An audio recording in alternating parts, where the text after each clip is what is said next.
JJ muncul dari pinggir jurang tempat samping kami mendirikan tenda. JJ langsung masuk ke dalam tenda. Awalnya gue pikir dia mau tidur.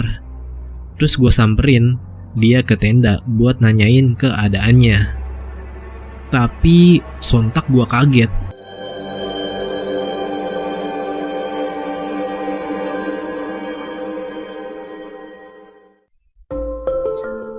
Assalamualaikum teman-teman, gimana kabarnya? Semoga kalian semua selalu diberikan kesehatan dan kekuatan untuk menjalani kehidupan yang fana ini. Kenalin, nama gue Kurniawan. Di sini gue bakal nyeritain kisah-kisah mistis dari berbagai narasumber. Dan jika kalian berkenan dan suka dengan kisah-kisah mistis, silakan kalian subscribe dan nyalakan logo loncengnya, agar kalian gak ketinggalan kisah-kisah mistis di waktu yang akan datang. Di kesempatan kali ini, gue bakal nyeritain salah satu kisah mistis yang gue dapat dari akun Twitter bernama @balakarsa tentang seorang pendaki bernama Aceng yang mendaki ke Gunung Sumbing via Garung bersama 9 orang temannya pada tanggal 29 Maret 2018, yang dimana di pendakiannya kali ini dia merasakan perbedaan dan hal-hal yang janggal. Karena salah satu temannya telah membuat sosok penguasa Gunung Sumbing marah, sehingga sosok tersebut ingin membawa temannya ke alam gaib. Nah, seperti apa ceritanya?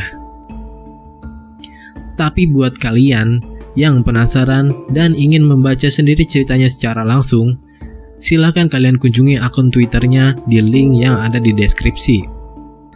Tak usah berlama-lama lagi, persiapkan diri dan mental kalian karena kisah ini akan memacu adrenalin dan kadar keberanian kalian.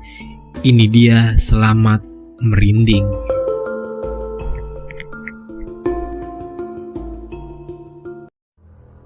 Di tanggal 29 Maret 2018 jam 9 malam, gue dan 9 teman gue yang bernama Cipto, Uwi, Troy, Melinda, JJ, Ohan, Enjang, Tenyom, dan Ahmad memulai perjalanan dari Bekasi ke Mendolo, Wonosobo, naik bis.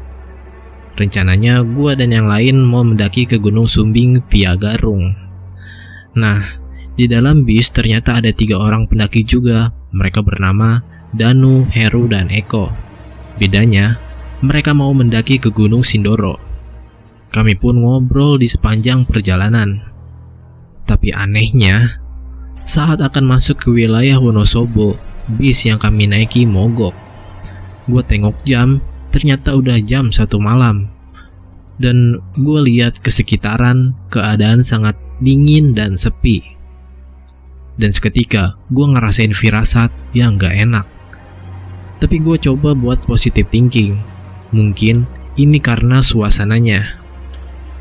Singkat cerita, setelah sekian lama, hampir setengah hari gua nunggu, akhirnya bis yang kami naiki selesai diperbaiki pada jam 3 sore dan perjalanan dilanjutkan ke terminal Wonosobo. Tepat jam 12 malam, tibalah kami di terminal Wonosobo. Keadaan di terminal sangat sepi, yang ada cuma suara beberapa bis yang bergantian keluar masuk terminal.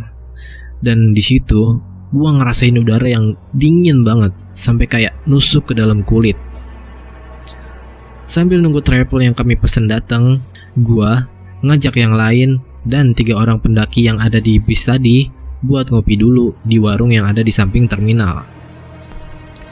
Yuk kita ke warung itu, ngopi dulu deh. Kayaknya travelnya masih lama datang ya. Yuk, jawab mereka bersamaan. Kopi hitam, 1 batang, 2 batang rokok. Ya, gue jadiin itu semua sebagai pengusir jenuh dan bosan gue selama menunggu. Sampai akhirnya, travel yang kami sewa datang. Travel yang akan mengantar kami dari terminal Wonosobo menuju basecamp Gunung Sumbing via Garung. Tapi anehnya, tiba-tiba Danu, Eko, dan Heru, mereka bertiga mutusin buat ikut gabung sama rombongan kami ke Gunung Sumbing. Gak tahu kenapa mereka mengurungkan niatnya mendaki ke Gunung Sindoro dan memilih ikut gabung sama rombongan kami. Danu bilang ke gua, "Mas, kita ikut ke Sumbing aja, gak jadi ke Sindoro." Wah, yakin? Serius mas? Iya mas, biar rame. Hehe, jawab Danu. Iya mas, ayo. Akhirnya kami pun berangkat ke Gunung Sumbing yang awalnya 10 orang jadi 13 orang. Singkat cerita, kami pun tiba di base camp Garung jam 1 malam. Karena kecapean, kami mutusin buat tidur dan istirahat dulu. Kita tidur dulu, istirahat. Pagi jam 6 kita langsung trekking ya, kata gua yang kelihatan semangat, padahal gua udah kecapean banget. Siap, kata semua teman gua dan rombongannya si Danu. Akhirnya gua bisa rebahan meski cuma di atas matras dan memakai selimut dari sleeping bag. Ngantuk, cuma itu yang gua rasain sekarang. Singkat cerita, pagi pun tiba. Mentari pagi udah nyelauin mata gua. Ya, karena kecapean, kami bangun kesiangan. Gua pun bergegas buat bangunin yang lain. Bangun, molor mulu. Udah jam 6 lebih nih. Haduh, yaudah yuk mandi, makan terus siap-siap, kata Danu dan dia langsung mandi duluan. Ada juga yang masih lelap tidurnya, tapi gak apa-apa, gak tega juga gua banguninnya. Singkat cerita, kami semua pun bangun dan segera packing barang dan pack outdoor. Kami sepakat trekking jam 9 pagi. Semua udah siap, kata gua ke rombongan gua sambil ngecek keadaan dari kesiapan mereka. Ayo berangkat. Sebelumnya, kami melakukan trekking. Kami wajib melakukan registrasi, pengecekan barang bawaan, dan membayar tiket sebesar Rp200.000. Dan perjalanan pun dimulai. Salah satu keunikan Gunung Sumbing adalah ojek. Ojek yang mengantar kami dari base camp sampai ke pos 1. Kami gak mau ngelewatin kesempatan ini. Kami pun memulai perjalanan menggunakan ojek Sumbing via Garung.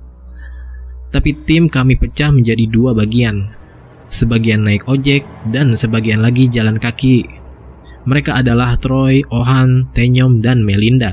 Sisanya naik ojek ke pos 1, termasuk gua. Sesampainya tim naik ojek di pos 1, kami langsung melakukan perjalanan ke pos 2. Gak ada yang aneh dalam perjalanan ke pos 2. Tapi ketika sampai di pos 2, gua ngeliat keanehan. Temen gua yang bernama JJ, selama perjalanan dia gak minum air sedikit pun. Padahal teman-teman yang lain mereka cepat merasa kehausan. Gua pun mutusin buat ngajak yang lain break sebentar dan nyoba nawarin air ke si JJ. J, minum, kata gua sambil nyodorin air mineral. Dengan santai JJ bilang, gak apa-apa, gak haus. Sedikit kesel gua ngomong lagi ke JJ, haus gak haus, harus tetap minum supaya gak dehidrasi. Setelah lama ngebujuk si JJ buat minum, akhirnya si JJ minum juga meski cuma seteguk. Karena penasaran, gua pun nanya ke si JJ, kenapa dia gak mau minum. J, kenapa gak mau minum? Gak apa-apa, gak haus aja, kata JJ. Kenapa? Gue pun nanya lagi dengan nada suara yang agak tinggi. Dan dia pun akhirnya ngebisikin ke gue lagi mens ceng, kalau kebanyakan minum takut bocor di jalan. Hehe, kata JJ. Sedikit kesel gue ngomong, astagfirullah, kenapa gak bilang dari awal? Gak apa-apa, gak enak aja sama yang lain, takut kepikiran, kata JJ sambil menunjukkan raut wajahnya yang menyesal. Gue pun nenangin si JJ dan gue minta JJ buat bilang ke gue kalau terjadi apa-apa nantinya di perjalanan. Singkat cerita, sampailah kami di Pestan, pos atau shelter terakhir untuk mendirikan tenda. Kami sampai jam 4 sore di Pestan. Sambil nunggu rombongan yang jalan kaki sampai, kami pun mendirikan tenda sambil ngobrol-ngobrol. Selang 1 jam, akhirnya rombongan tim jalan kaki sampai di Pestan. Dan malam pun tiba. Layaknya pendaki lain, kami pun memasak sambil bencengkrama di luar tenda. Setelah makan bersama, kami pun mutusin buat istirahat. Suasana malam itu benar-benar hening. Sekitar jam 12:30 gua keluar tenda buat buang air kecil. Tiba-tiba, hal yang janggal pun terjadi ketika gua di luar tenda. Gua ngeliat bulan bersinar itu terang banget, kayak matahari di atas puncak Gunung Sumbing. Dan hal itu bukan cuma gua yang lihat. Ohan yang ingin buang air kecil pun ngeliat fenomena aneh tersebut. Sambutan penuh keanehan itu gak kami hiraukan. Kami semua tidur, semua tetap tidur dengan sangat nyaman. Mungkin karena kelelahan setelah berjalan seharian. Singkat cerita, cahaya oranye menjingga menyinari tenda. Kami bangun pagi itu dan sarapan. Setelah sarapan, kami mutusin buat langsung summit ke Gunung Sumbing. Tapi cuma beberapa orang aja yang ikut summit atau naik ke puncak, yaitu gua, Eko, Danu, Enjang, Ahmad, Ohan, dan Tenyom. Sebelum berangkat, gua nanya ke JJ, mau ikut summit apa enggak? Enggak, Val. Hah? Tumben juga JJ manggil gua Val. Biasanya juga Aceng. Tapi gua gak mau nebak pikiran-pikiran aneh yang ada di pikiran gua. Gua tetap ngelanjutin summit sama yang lain. Karena gua berpikir, aman di tenda. Kan ada Cipto, Wi, Melinda, dan Troy. Jadi gua bisa sedikit lega sama keadaan si JJ. Tapi di tengah perjalanan menuju summit, katanya JJ manggilin gua. Ternyata dia nyusul buat ikut summit. Ohan yang ada di barisan paling belakang pun turun lagi buat nyamperin si JJ yang saat itu ada di Batu Tatah. Gua dan yang lain pun lanjutin perjalanan menuju puncak. Saat itu Gunung Sumbing memang sedang berkabut. Kabut tipis, tapi masih bisa dinikmati meski samar-samar. Jujur, gue dan yang lain kayak nggak bisa begitu nikmatin ketika sampai di puncak. Kayak ada yang ngeganjel di hati. Karena itu gue dan yang lain mutusin buat gak lama-lama di puncak dan turun lagi ke Pestan. Dan singkat cerita kami pun turun. Lalu ketika sampai di tenda, Ohan bercerita, Ceng, JJ tadi bengong aja di Batu Tatah. Gue ajak ngomong, gak mau nyaut. Tiba-tiba jalan sendiri ke tenda, kata Ohan. Terus sekarang mana dia? Kata gue sambil keheranan. Seketika kami semua panik, nyari si JJ yang gak diketahui keberadaannya. Tapi tiba-tiba, JJ muncul dari pinggir jurang tempat samping kami mendirikan tenda. JJ langsung masuk ke dalam tenda. Awalnya gue pikir dia mau tidur. Terus gue samperin dia ke tenda buat nanyain keadaannya. Tapi sontak gue kaget. JJ malah ngejerit dan nangis. JJ gak bisa diajak ngobrol sama sekali. JJ kesurupan. Gue dan semua orang yang ada di sana panik. Dan semua orang yang ada di tenda sampai membaca Al-Quran sampai pendaki yang baru turun dari summit pun ikut mampir ke tenda rombongan kami karena khawatir dengan keadaan si JJ. Ketika sedang menenangkan JJ yang lagi nangis entah apa yang dia rasakan, tiba-tiba dia duduk kemudian tersenyum. JJ pun sedikit tertawa dan hal yang mengejutkan pun terjadi. JJ pun tiba-tiba berdiri. JJ lari keluar tenda dan mau lompat menuju jurang dekat kami mendirikan tenda. Gue yang megangin dia pun gak sanggup lagi buat megangin. Sampai kelepaslah pegangan gue. Entah apa yang merasukimu, JJ. Beruntungnya, alhamdulillah, ada rombongan pendaki lain yang tadi menghampiri tenda kami. Dan si abang X, lupa namanya, lari dan loncat menangkap JJ hingga kakinya terkilir kena batu. Setelah itu JJ pun dimasukkan kembali oleh teman-temannya ke dalam tenda. Alhamdulillahnya datang seorang pendaki perempuan asal Garut yang bernama Neng Emput.